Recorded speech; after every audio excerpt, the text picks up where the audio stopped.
Hey, it's Jen here, your functional diagnostic health coach and personal trainer expert, and I'm talking to you guys this week about what your poo might be trying to tell you. Now, you might be totally laughing at me or feeling completely grossed out about this topic, but nothing is TMI in my line of work, you guys.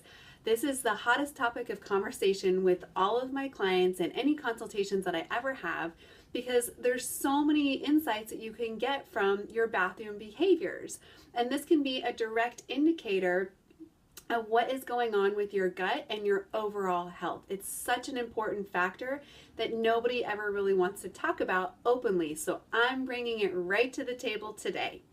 And this is such a big thing because if you guys read in my email, the Canadian Journal of Gastroenterology, they reported that over $8 million back in 2011 was spent annually on laxatives. And that doesn't even count any of the over-the-counter type of remedies that they are. And you shouldn't have to pay to poop. And I see people with this problem all the time. And then there's the other side of the scale.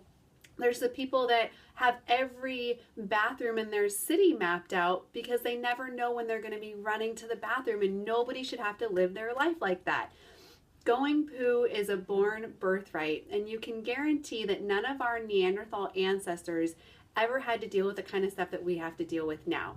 So I want to give you some insights as to what healthy bathroom behaviors are like, which would also give you some insights on whether yours are unhealthy or not and what you should do about it.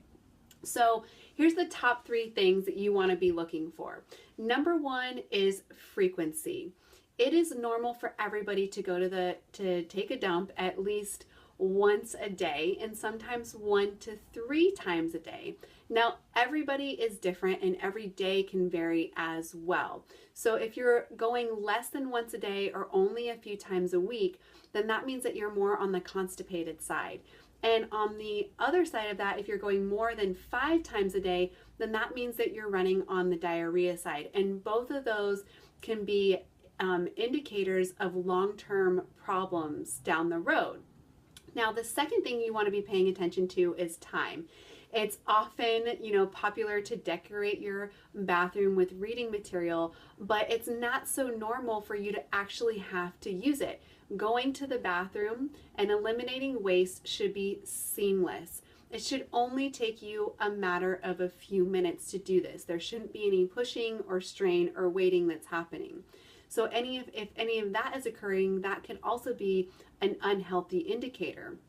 And also, typically transit time, which is basically the time that you eat something to the point where you eliminate it, should be around about 12 hours. So if you're not sure what your transit time is, then you can do a test with beets because they're bright red. So if you get some red beets, then you eat those beets and you can see them come out on the other side in the toilet, and that should be approximately 12 hours later. So if your transit time is either faster or slower, then that means that there's something in there that's disrupting your system. And the last piece is presentation. So your presentation should be a good one, just like you were plating a very nice or expensive meal. Everything around color and smell and actual what it looks like coming out the other side can be indicators for different things. So anything that is too dark in color or too pale or has undigested food is an unhealthy indicator.